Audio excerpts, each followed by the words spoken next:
Hello, my name is Austin Belzer, and welcome to another interview from Slamdance 2025. Today I have director and screenwriter, let me know if I screw up this pronunciation, Brad Roelandt, and star Hey, Clevine Dominguez from the short film Joey Earns Rewards. Did I get that Clev right? and Dominguez for me, sorry.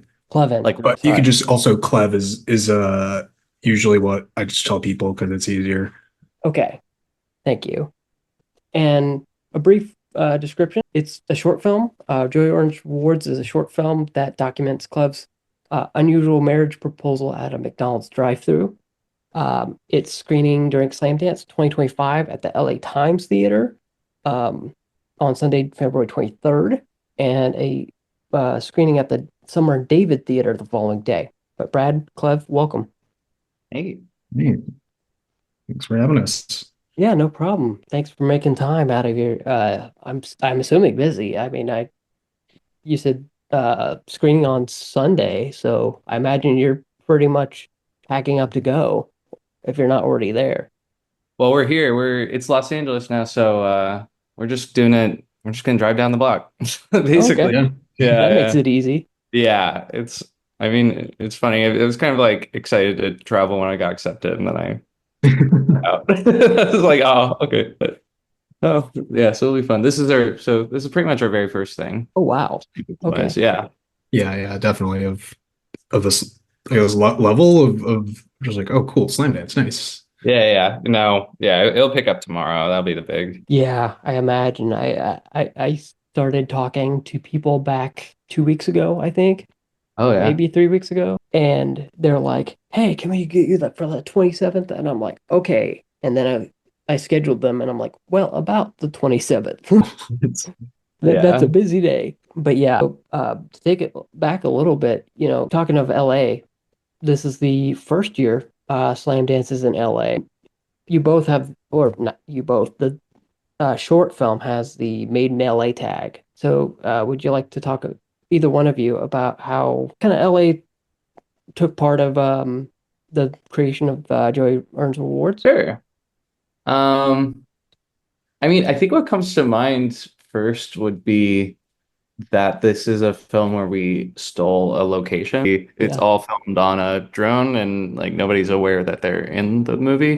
And then this is the second movie that I've made of this type. And I think there's something we said about in LA, it is just more difficult to film a short, like in public, wherever you want. And so this is almost just there's more to it, but it is also just kind of a workaround to that problem. Like, whereas, if I was still in the Midwest, then a McDonald's would be excited. I They think they'd really be would. thrilled. All the teenagers there would be like, "Oh my God, it's a movie." I mean, we literally just had a news report 2 days ago, 3 days ago on the local news that was talking about like, hey, all these films were filmed in Missouri, but then it was like an A&E series, and I'm like, okay, Oh well, yeah. can we really uh, can we really claim, like, is that really our claim to fame, A&E? Is that the best we can do in Missouri? But apparently so. So it goes. I was like, I wouldn't have led with that. Maybe lead with something a bit higher profile. Yeah. Hey, you still hold on to three billboards for a little bit longer. Yeah, or Ozark, maybe just like say, Yeah, oh, of course. Yeah, of course. It's in the name. um, Yeah. It's right yeah, there. Arkansas was filmed in Arkansas. The film with Vince Vaughn from a few years ago. But speaking of setting, um, it takes place in the McDonald's drive-through. Obviously, you talked a little bit about how filming in LA is kind of restricted in a way. And I'd love you to talk a little bit more about that, like permits, stuff like that. Like, I'd love to hear about the hurdles with that, like filming in a McDonald's assistant. Yeah, I mean, I think it's mostly it's just the restraint of where the imagination could go while you're writing something. I think there's trying to I think I'm excited to kind of obliterate that more often. And some other things that Clev and I are writing are kind of taking that to an extreme too, of just like, oh, if you film in this way, then you can kind of make a setting whatever you want. You can, like, in this style, you can just kind of VFX things in and no one would notice. Like you can add a statue, stuff like that. But it's kind of saving on our production design. It's saving on so many things. But yeah, but this film cost $30 to make. So I think we're grateful for uh to just be able to pull that off. Yeah, you got to come up with a name with that because it can't, it's not just micro budget at that point. Is that like super micro budget? I know, yeah, because it's like we already have ultra low, but it was like, yeah, there's ultra low and then micro, and then I Just string now, like thread things, like what? How yeah, long? yeah, yeah, I mean, Lunch bag salary or something like that. yeah. But yeah, and you talked a little bit about how this is like the second installment of your uh, single take aerial films. I'd love to delve into that a little bit, like what inspired you to make films from that perspective. I mean, I think it just started with I I don't know what clicked in my brain, but I just got really, really fixated on that kind of imagery, the Where's Waldo look and the like roller coaster tycoon look. And then the painter Bruegel the Elder. It's like a lot of just it's all just that angle and just I think just playing with your toys is the thing. It's like all the little guys in one place, and there's just so many things to it. And then it kind of it never fails to make me laugh when just people move around. Like Clev in this short, like going out to the trunk is just funny enough on its own. Like just leaving the car to go to the trunk is just like, oh, holy shit, that's it just adds kind of a level of stupidity, I guess, sometimes. Yeah, But I think it's just something I haven't seen. Jacques Tati does it, but I haven't seen it represented that much. There are a handful of short films that people have sent me since that time, but or since I've made these. I feel like that's the big draw. I'd say the other thing is the first of these films, the original way it was cut. It's very similar in format, but the way that was cut was there were no digital push-ins, there were no zooms into anything that was happening. And the idea was just like, okay, you have to look at this landscape and figure it out. Like you have to follow yeah, what's happening. And I did some color things. So the person who's wearing a blue jacket is the only person wearing blue at this mall. But I showed that to my parents and they got really mad because they didn't know what the hell was going on. And I was like, all right, I think this might do better if I just let people know like where to look. yeah, that's probably like I know they talk about bit about I don't know what the technique is for that. This person is associated. I think it's like color theory, maybe. I don't know, Hmm. but I really like seeing that in a film where it's like, hey, blue guy is the only blue guy, so hey, the blue guy goes there and does these things. You talked a bit about Roller Coaster Tycoon yesterday. You'll be glad to hear this. Um, I guess they're re-releasing Coaster Tycoon 3, I believe. Oh, great. I saw a trailer nice. for it like yesterday. So on like the PlayStation YouTube channel. So I don't know if that's your favorite one, but that's the one Atari picked to re-release Oh, this year, I great. guess. Well, yeah, I did have that one. I think about that whole series constantly.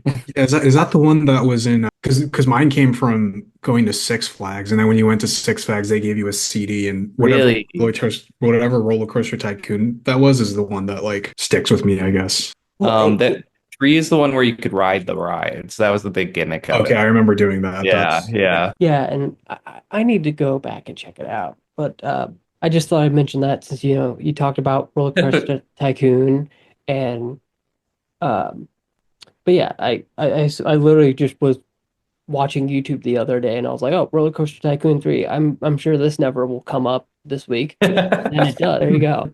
But yeah, and then Clev, I'd like to hear from you about like your first reaction when you read the script for Joey Earns Reward. yeah. I mean, I've been, you know, reading Brad's or helping or table reads with Brad of all his shorts prior to this, like the Grove one and this one, and every time, not only is just like the location like an idea of that, like super cool and interesting, but I guess like the kind of the emotion behind him and all the kind of like how do I describe like the chaos kind of, but it's not like a super over the top. It's kind of like a small, like a very subtle, like easy to understand kind of Mhm. emo emotion, I guess, or kind of everything. And I mean, for this, it's just anytime I'm like, someone asks me like, "Hey, do you want to act or be in something?" I'm like, "Oh yeah, sure." But luckily, this one was super like the kind of character of my character, I guess, is just like guy failing to propose and awkward about it. And like, oh, I can do that easily. Like I could just pretend to be myself and cool, right? And luckily, like Joey and Meg were both super fun to work with. Like Joey's just like so like naturally funny, so hard not to. I guess the hardest part is trying not to laugh when like we're like in the take and Joey's just like delivering something and then we went through like going through rehearsals and he says it one way, but then like during the actual like recording, he says it like just throws me off. I'm just like, all right, gotta stay in my mode or my acting mode. But yeah, it's just I don't know. Brad has a good way of, I guess, writing characters and putting them in situations that are interesting to both read, watch, and be in. Just so stoked you had me a part of it. Yeah. Oh, sorry, Brad, did I cut you off? Okay. Yeah. And from the performance aspect from it, single take films are not I don't want to say new because I feel like we've been doing them for what, 10 years? Was Birdman the first single take film in recent memory, I think? Maybe. That'd be like the first mainstream one. Yeah. Yeah. Yeah. And actors will always talk about how um, that affects how they, play a scene out. And I'd love to hear, Clev, about how doing something in one take ostensibly um, impacts your performance and ability to play, I guess, in the scene. I guess I think I'm someone who like tends to more overthink or kind of like be cautious about things. And with something that's one take, I'm sort of forced into just like rolling with the punches. And I do remember like I don't know if it's a take that's in it where I think one of them I forgot my phone in there and just kind of having to like here's your phone or kind of like improv-ish, kind of like, okay, we're just gonna like do this. But luckily with the, big like drone from afar, I know that like my minute kind of like actions aren't so, I guess, important, I guess. I mean, like the big broad, like getting out of the car and everything are more important. But yeah, it kind of feels almost like a elaborate play in a way where just like once we're like rolling it, like even before we have to, there's like a whole like we have AirPods in, we're all talking to each other, and then like it right from like yep, AirPods like that, yeah. Yeah. And like going from the, I remember like we had to exit, go into an alleyway, and then just like, all right, we're gonna go here, like got a plan. There's like 20 different things going on. Like, all right, if there's many people in line, like we gotta kind of figure it out. And also talking to actual McDonald's, the actual workers, and kind of almost like a not man on the street, but kind of somewhat like I'm a I'm in character right now, but I'm also talking to an actual person that's, working at a regular job. And I mean, luckily I don't have to do anything like there's no like, can I get a kids meal or some like some dumb stuff. It's just like being kind of just real with um everyone. And yeah. Yeah, I didn't want to make it like a prank. Like Yeah. I hate that kind of thing for like dealing with actual people. Like it's just, like, you don't want to hurt anyone's day. So I love the way you say thank you, like the really, really sad thank you while you're driving away from the drive. It's I like, know. oh, I think Meg has the brunt of like the emotional brunt of like having to just be very strange. Yeah. yeah, look, I just have to like play out like off of them. Like Meg and Joey, I feel like have like the weight of like Oh, all this Joe. stuff. I'm just like, cool. I'm just like have to be sad, like and anxious. But yeah, like the whole like banana street, it feels refreshing to kind of do something that's like public facing, but not. I mean, not to say like everything is at the expense of, people's reactions or anything. It's like a byproduct, I guess, of just the idea of everything, where it's like, okay, cool, like there's people here, maybe something maybe doesn't, but I mean, it's never the focus of things, but it's slight obstacle, but not necessarily. Sure. Yeah, I can imagine they wouldn't like the McDonald's workers, I mean, wouldn't love for you to order like 1,000 McDoubles or anything like that. They probably would be like, okay, dude, chill out. Because I think that's something that could be easily just kind of, and you address this a little bit too. I don't know if this is the right word, but exploited kind of in a short film where it's like, oh, we need to play up the comedy.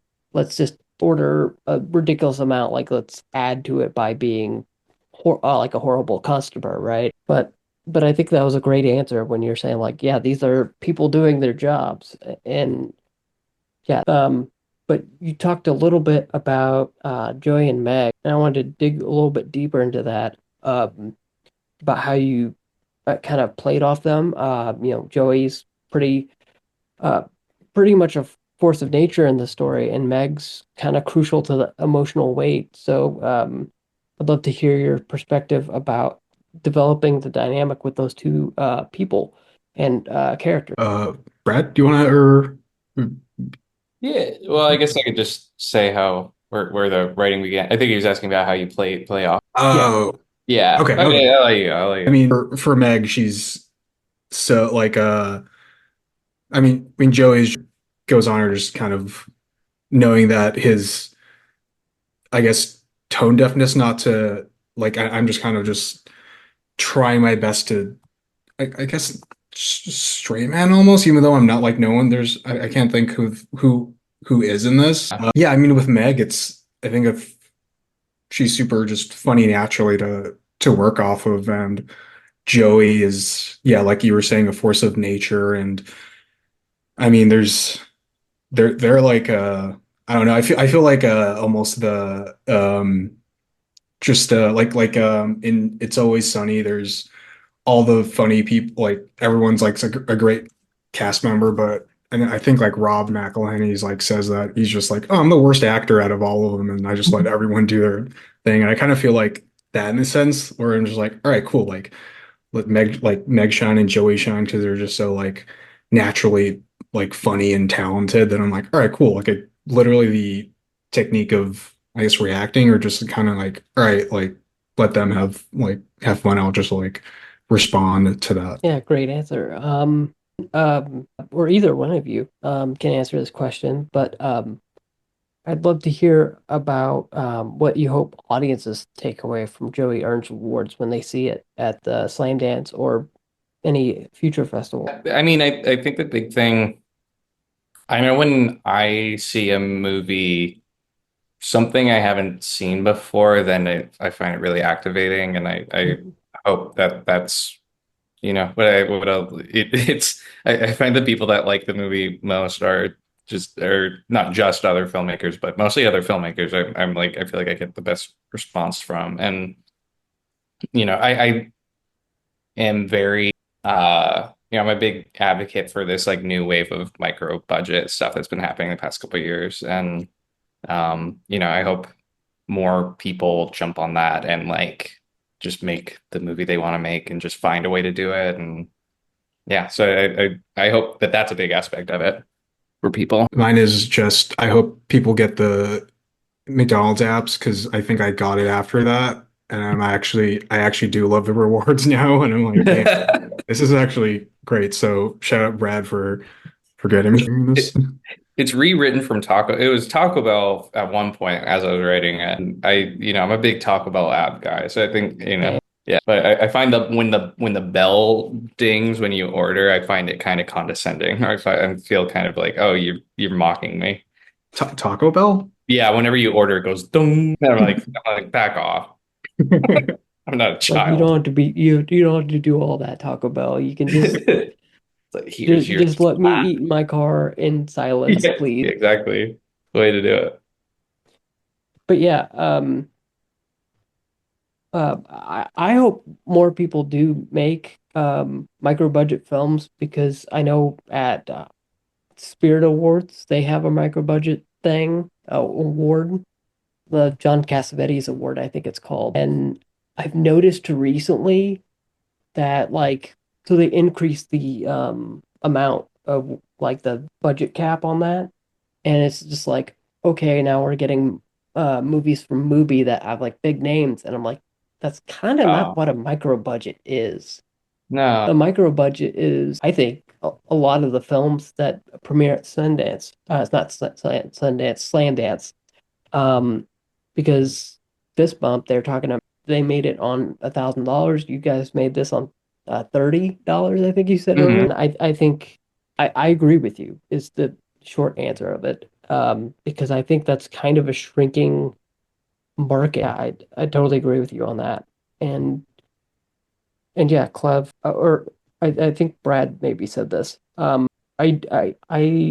The thing I hope my message to people, if anything, would be take risks on more films.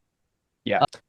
Like I said this in my interview with the Whole Truth director, that a somebody asked me, what is your strategy for Slam Dance, or what are you seeing? And I'm like, I don't have a strategy. I just go out and see everything because everything's at least some degree of good to great.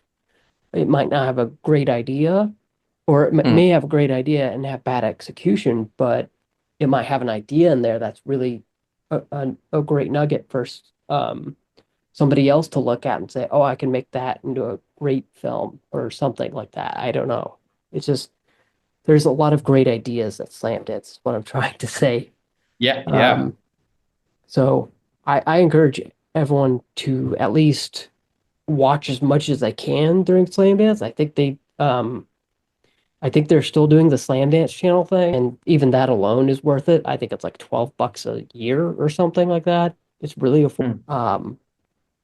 And Clef, did did you answer? Did I get your answer for what you think audiences should take Oh this yeah, movie? I gave a kind of just like uh funny one, but like earnestly, like I mean, what you're saying about micro shorts, like big swing, micro budgets, and that there's something to be. I guess what I love also with the micro budget is I think it also kind of invites like community or just like other people. Like this is if this went through like channels of actual budget and stuff, that's like payments of other like lighting and all this other thing, but it's like no, just get your friends together and have fun. And I think like that kind of like reads well with along with a strong like script and concept. Just go and yeah, I guess hope everyone can go try to make what they love with what they have around them. Yeah, and it's easier than ever, right? Because my iPhone can shoot log now. Like I'm not saying shoot everything on like access has gotten incredibly easy. You just pair, basically the camera you already have and try to learn editing software and grading software. And I think you can make whatever you want. I think, I mean, this was filmed on a drone. I mean, I feel like a lot of people should, I think, be making more drone films, or aerial Mm.